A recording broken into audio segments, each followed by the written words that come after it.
फसल उत्पादन वृद्धि पाई जबखार्जन व्यवहार दक्षता वृद्धिर नूतन मार्गर आविष्कार।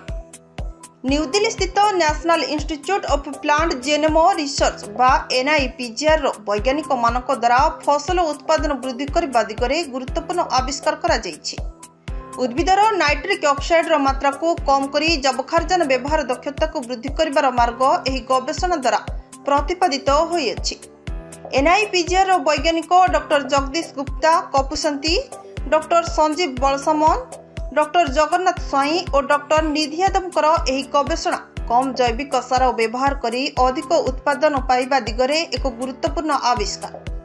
अधिक सार व्यवहार द्वारा परिवेश प्रदूषण तथा पारिस्थितिक असंतुलन भली गुरु समस्या सृष्टि होइଥାଏ, जहा मनुष्यर स्वास्थ्य उपर मध्य नकारात्मक प्रभाव पकाइଥାଏ। तेणु गवेषक मानक द्वारा सार व्यवहार क्षमता दक्षता वृद्धि दिगरे नूतन शोध अनवरत रही।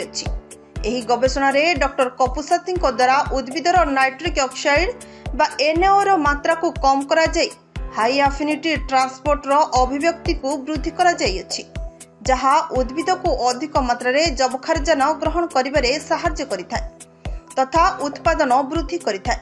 एही गवेषणा द्वारा फसल क्षेत्र में सारर व्यवहार कम करा जाई परिबो। भविष्य में एही गवेषक दल NO कम करि पारुथिबा फर्मुला आविष्कार रे कार्यरत अछि, जहा NUE वृद्धि करि परिबो। एही गवेषक दलर सदस्य डॉक्टर बलसमन जाजपुर जिलार अच्युत बसंत ग्रामर। से बनारस स्थित बनारस हिंदू विश्वविद्यालय निजर स्नातकोत्तर कृषि विभाग रे और महाराष्ट्र स्थित MPKV स्नातकोत्तर कृषि विभाग शिक्षा प्राप्त करिसेंती। डॉक्टर स्वाई पारादीपर मंगराजपुर ग्रामर।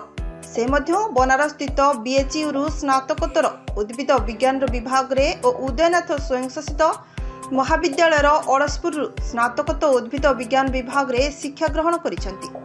वर्तमान नुआ दिल्ली स्थित NIPGR रे गवेषक भाव में कार्यरत अछंती। ब्यूरो रिपोर्ट प्रतीक्षा न्यूज।